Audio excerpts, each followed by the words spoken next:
Now you want this pin here to be fairly snug and tight,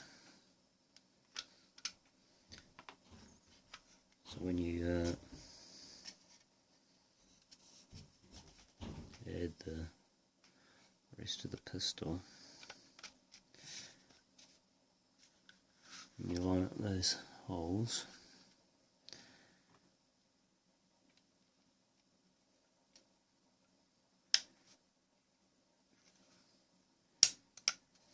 it's literally going to be a one-way trip, so I'm not going to force the issue until I install it. But then that there's rigid, no glue required.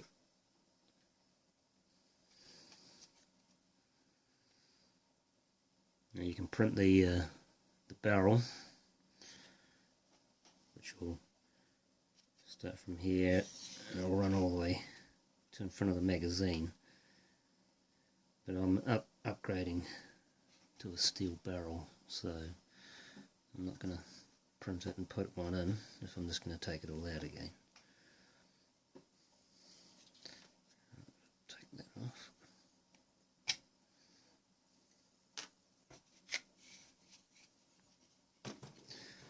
The mag release is made up of two parts.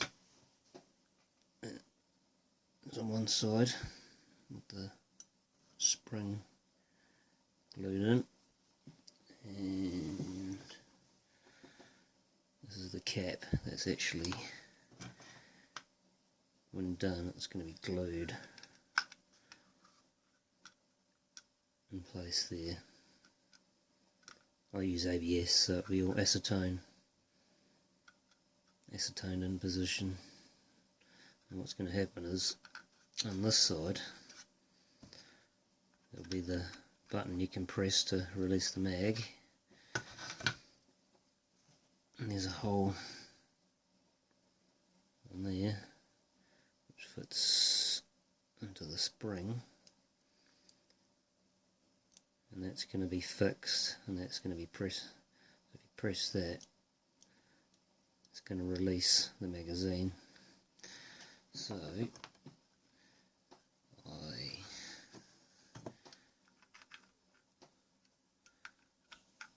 that in there. See if I put that pin in.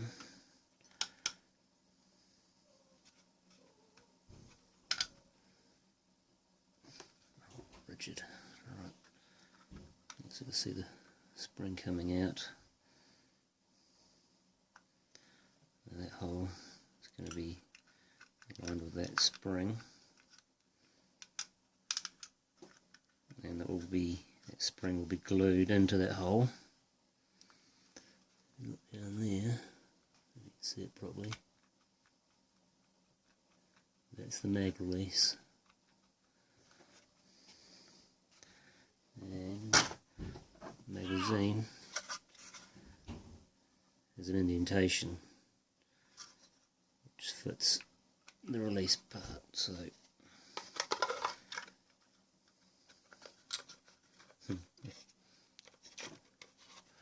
right, so she'll I'm holding it right.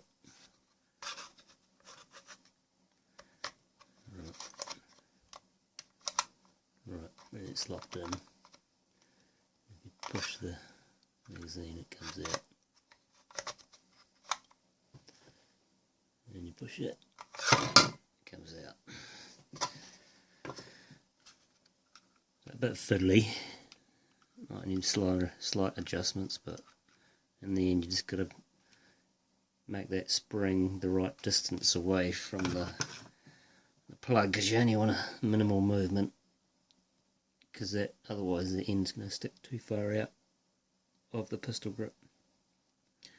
So you're just going to do a trial and error, and then you've got to glue them two together while in there, because once she's in, she stays in.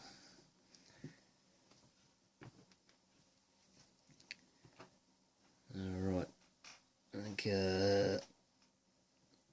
this part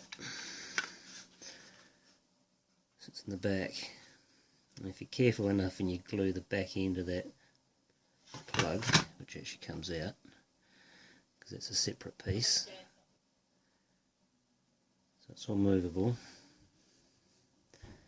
And I believe it's a safety. It's your safety button.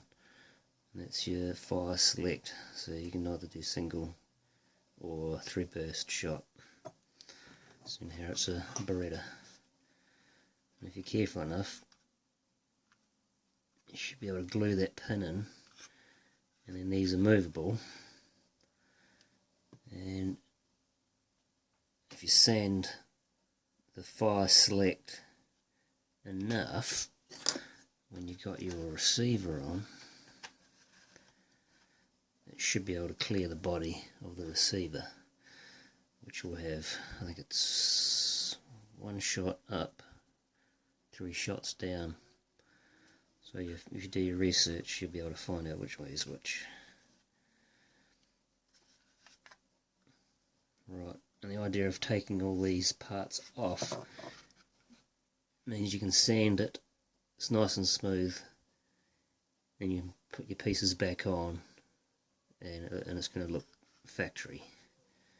Otherwise, sanding around selector switches and all that's just going to be garbage, and it never becomes a nice job. So that's why I've removed most of these. The receiver lock, which is that one there, you insert that, there's a recess in the receiver, so once the spring's in and it's under load, it will lock itself, and then you can release it and it will shut, which is quite a cool feature.